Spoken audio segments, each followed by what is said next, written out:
Hey everybody, this is Brad Dyke saying hi. This is my logic discussion, but it actually this time is going to involve some hardware. What we're basically looking at here is to consider doing the following. Basically, as you remember how I had platforms here at the Raspberry Pi engine right here, if you can see all the Raspberry Pis sitting there being happy. I'm going to move these guys, I'm going to redesign this board a little bit, and I'm going to move these up underneath the high capacity iDocs and above the proxy cluster.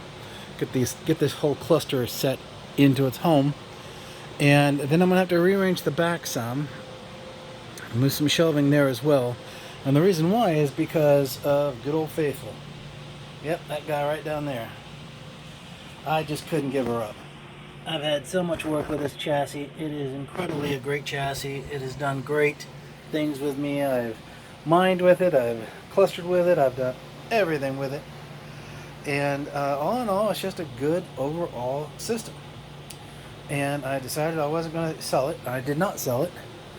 I'm going to put it back in here, and I'm going to use it as part of my Linux mod test environments and or some other test environments, because it can scale capacity, it can take a whole bunch of hard disks, you name it, it can do just about anything.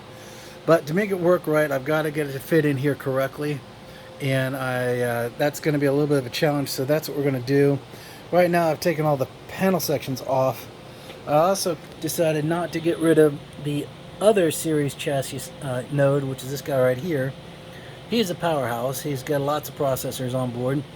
And then over here I've got its brethren, which is the more powerful unit, which is just a whole, this is just a compute module is what this is, with just enough capacity to prepare it for something such as Proxmox or something like that. But he is definitely a CPU node unit. This one's more of a NAS kind of strategy. I could use this for a couple of things. I don't like the idea that I have to deal with, the old antiquated busing, but that's okay. To make this guy work as well, I'm going to have to get another sub bus, put it on the back end of this, and bridge it correctly so that I can use these last 4 trays. With that being said, you're going to see how I'm going to get this done. I only have one hand here, so obviously I'll have to pause between actions, but I'll move this guy up. I'll clean this action up here, and then faceplate it with a 1U insert just below here. And then all this space becomes flexible for me to do what I want to do. The other thing I'm going to do is way over here, if you see those 2 rack kit rail sets, I'm going to use that set to mount my chassis down here and get this guy mounted up so they'll be put in place. Now this is more of a logic design process. I have a good idea of what I want to do. The Nortel is a test bed. It can't really take the weight of this unit. That's why I've got to put in something to support the weight. But I've also got to deal with the fact that the chassis might be slightly too skinny. So I need to plan that out. And by doing that, I'll have to probably add what's called L-frames to the rack kit so it will properly take the weight the way I want it to. And as you can see back here, it's a little bit noisy, mostly right here, but none of that has any play in this discussion. And I'm going to move this shelf up to a degree so that I can get that taken care of. Or I may just take the shelf out altogether and put these guys up here, which is where most of the other stuff is. I haven't decided yet, but we'll know that by the fitting process. Anyways, I'm using a Hercules style high rapid low 12 volt load style drill to do my stuff, and it is fast. Does what I want it to do. Doesn't have to be powerful. I have the other Hercules for that. But in this case, I need light, simple, easy work. You can get this at Harbor Freight. I endorse it. It's good. It's cheap. It works. It's not going to move a mountain. It's not for a contractor. But for an IT person who wants a cheap, permanent drill inside his IT area, that is definitely the way to go. All right, so for now, I'm going to pause. I'm going to go ahead and get this redistributed and put this up here, and then I'll join back in. Okay, so now I've got the Pi here just below its high capacity SATA 3s, which are right here. Those are ice docks, great chassis. Unfortunately, you can't buy them anymore. They've got another kind of strategy out there. You can research them. I give them about a 6.5 on a 10 scale. They're okay. They're not great. They're not weak. They're not solid. They're just kind of in the middle, if you know what I mean. But they do meet my needs, so I don't complain too much.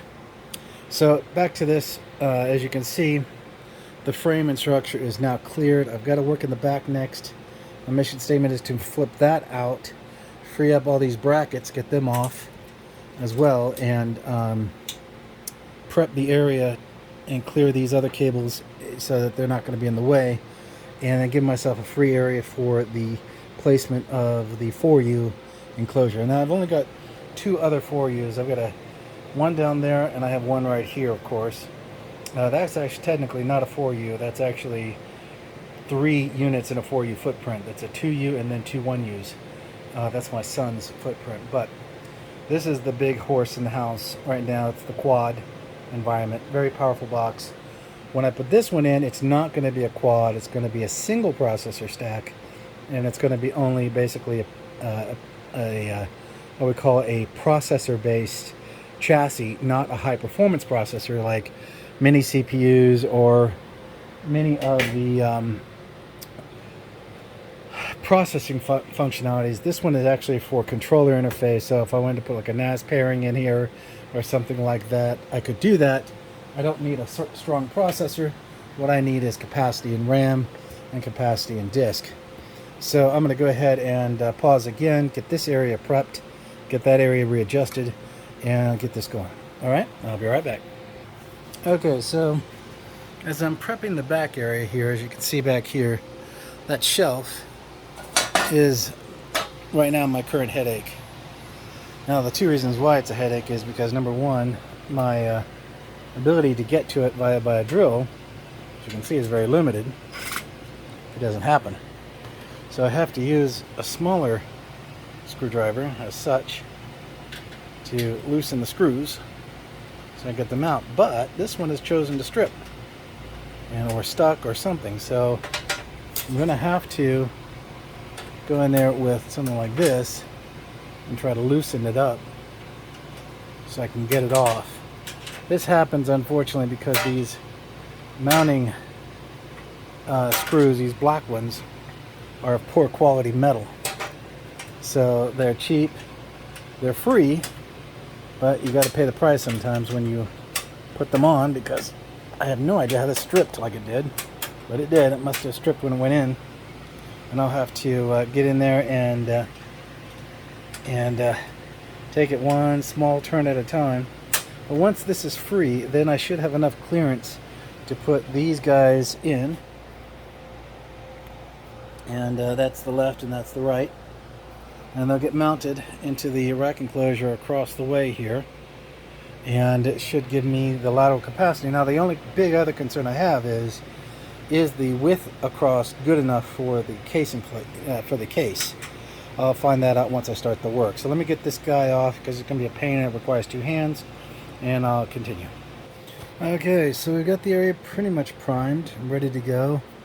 Still have a few cable sets that I need to get out of the way that shouldn't be there, but everything else looks good for the general sense of things, that is. Let's see here. Alright, so next I'm going to mount the rails, and then I'll do the measurements to see if the chassis will fit. If it fits, that would be really great. If it doesn't, then I'll make adjustments. I'll use what's called 1U fitter frames to do the work for me, and that's really easy work to create some reinforcement for the enclosure set. Not every time does something have to fit perfectly. You don't have to, but it's nice to get it as close as possible. So stand by for a second. Alright, so what I'm going to do next is I'm going to mount the rail sets in play over here, get those set, and then I'll bring the chassis over to do a sample test check to see how well it fits, and then I'll probably pull it back out, make my adjustments, and so on. So that's what we'll be covering here in the next 5 minutes or so.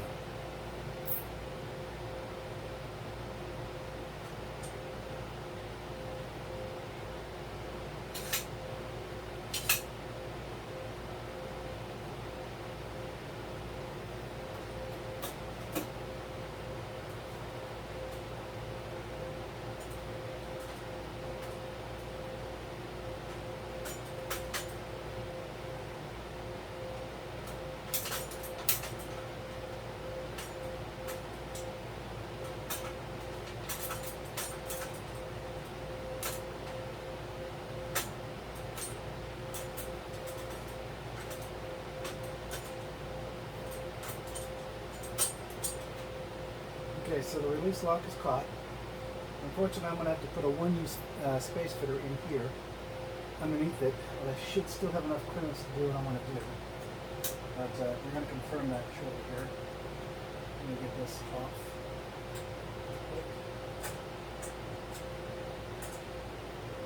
Let's get this one off as well. Now, I'll probably use 2 of these style clamps to lock down the chassis once it's put in place. But right now, we're just going to do a dry fit. So I'm going to put the second one on.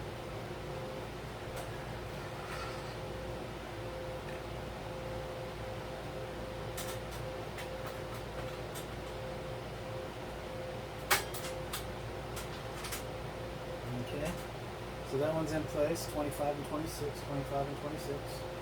Now I'm going to mount the back.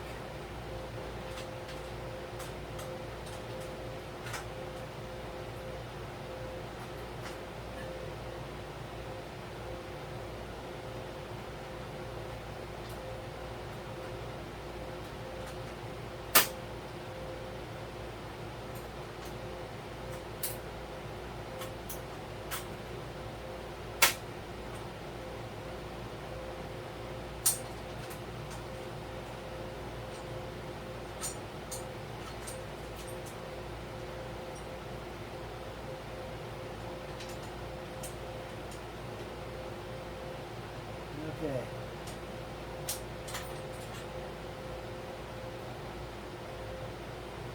Now I've also taken off these, what we call lock blocks.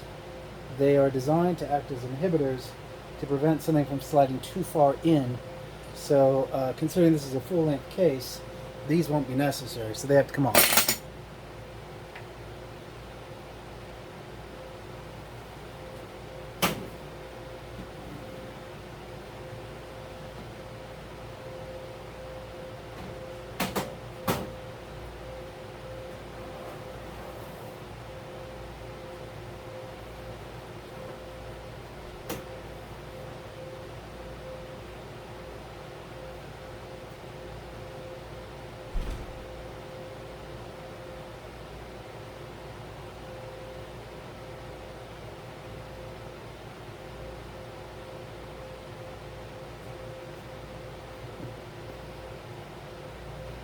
So as you can see, it's not going in right?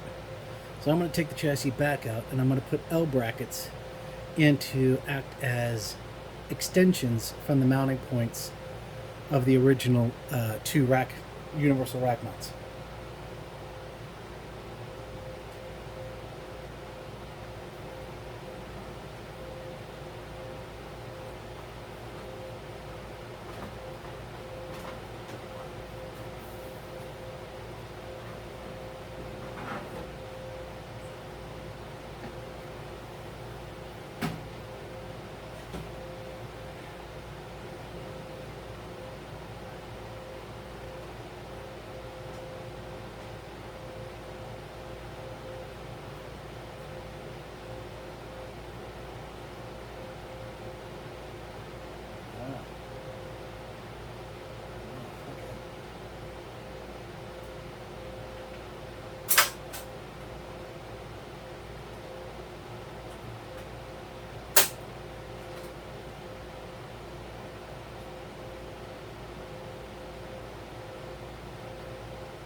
Okay, so I'm going to use a transition bar to go across and to use it as a lift.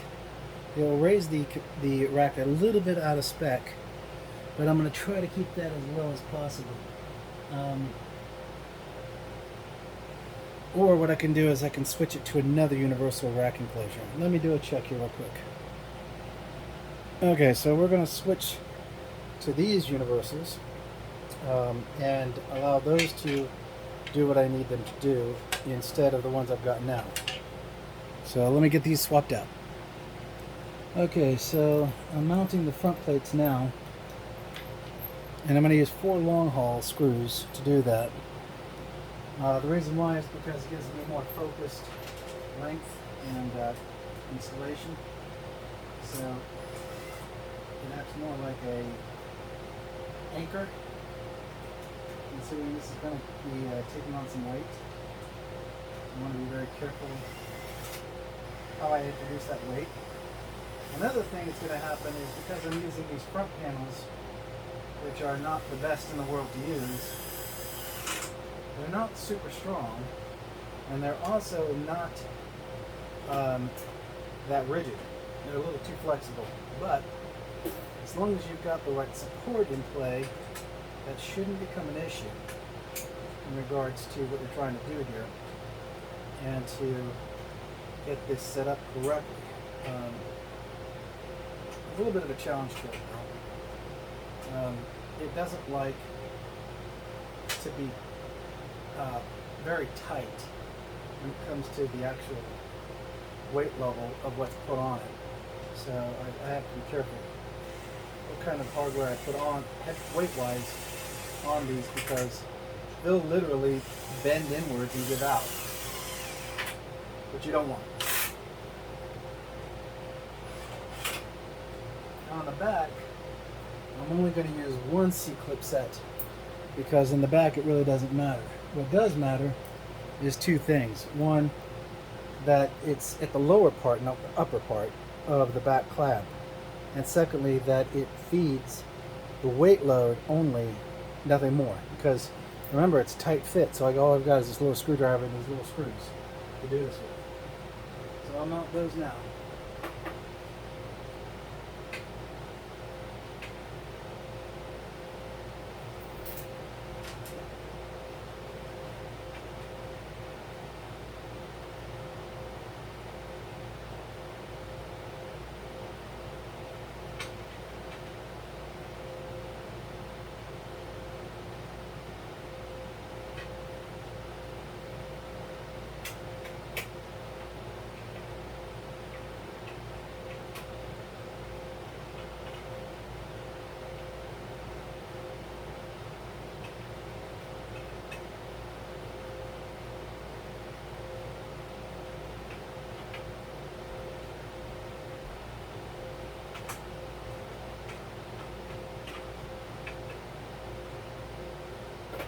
So I've got this adjusted.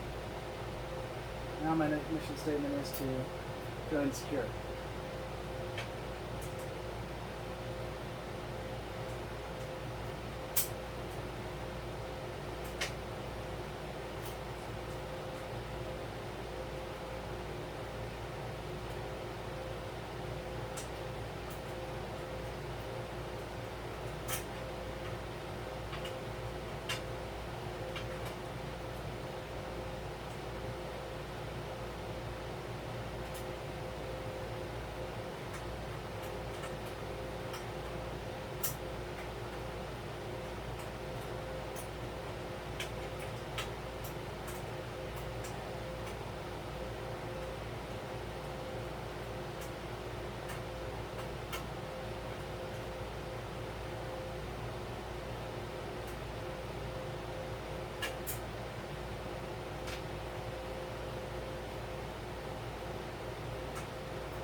Okay, so that one's in.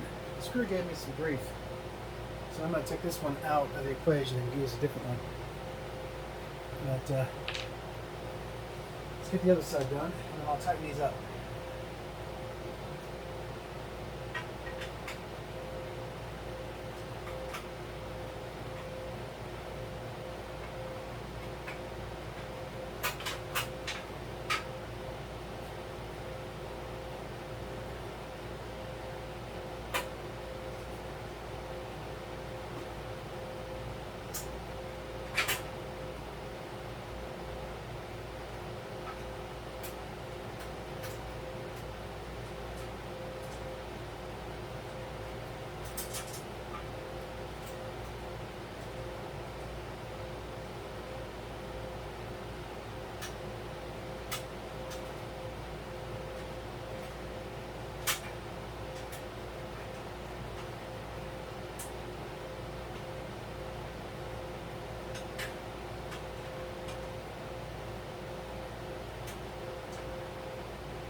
Okay, so now the new universal is mounted and it is in the clear, so I'm going to tighten down the 4 latching screws that are on each rail to lock them in their position and reinforce the actual holding of the weight. So there are 4 screws on each rack rail, and you don't have to tighten them super tight, but you have to tighten them, because if not, they offer no support. And support is very important when you have a very flexible rail kit. Now that's the nice thing about the rail kit, it's flexible. Unfortunately, in my opinion, even though I use these quite often, they're a little too flexible. So my suggestion there is to consider a little bit more rigid kit, but you'll pay $45 or so for a pair of these. Only cost me $18. So overall it works. Alright, let me get the chassis.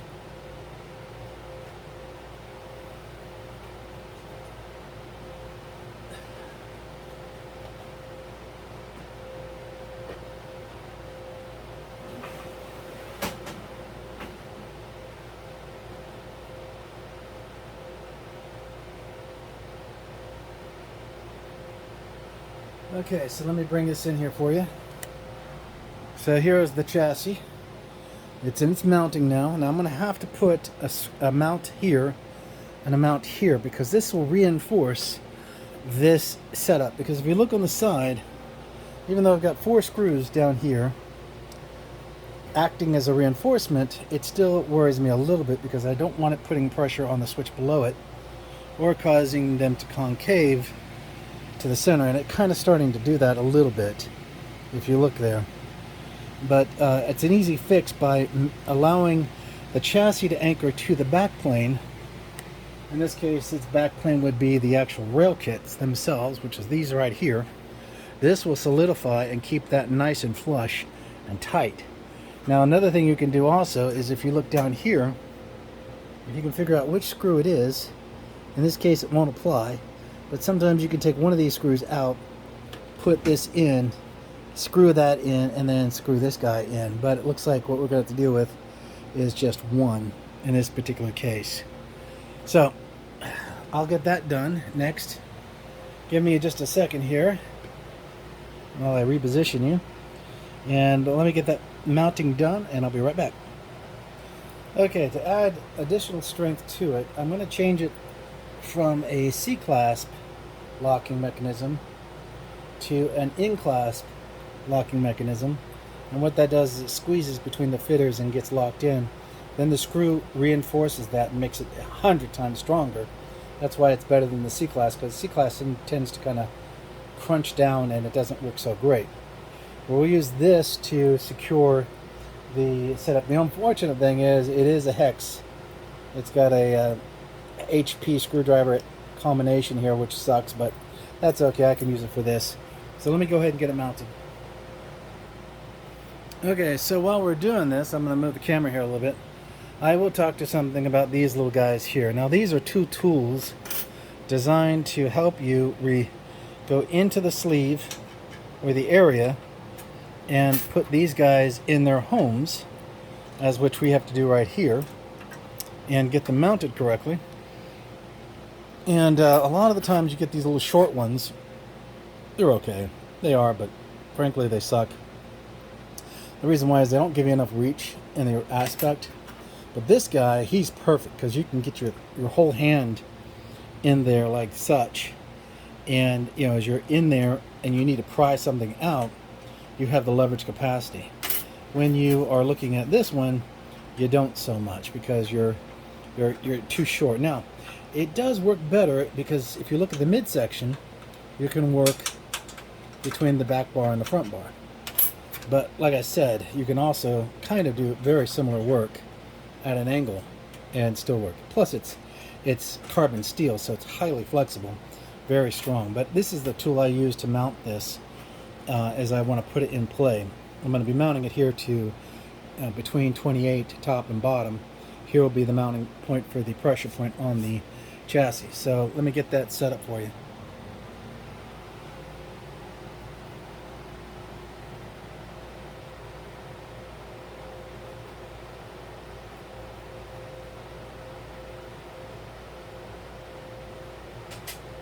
So like I said, when you take these two units, the clasp and the tool, you can literally just reach up inside the hole and you just pull it right down into its home. Like that. Boom. Done. If you try to do it with your fingers, you can do it. But it's a pain. It really hurts your hands if you're not careful. So I do it again here. Again, I put the back of the clasp in the hole, put the thin liner in, and just pull it through. Just like that. So get yourself one of these tools. You'll usually get one when you buy yourself a bag of these. So that's just a quick heads up. Now let me go ahead and remount this and see if we're aligned correctly.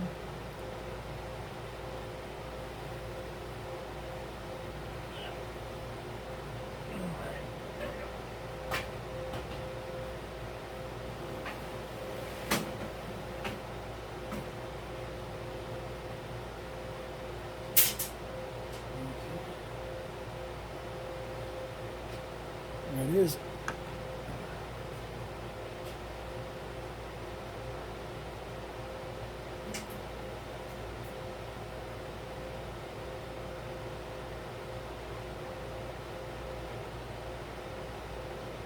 Now this keeps the rack centered when you're putting it in to the server chassis, not the server chassis to the rack. You don't ever want to do that because it doesn't work. You want it to be head on and properly screwing in as it needs to. This one doesn't want to work. Oh, there it goes. No, I forgot.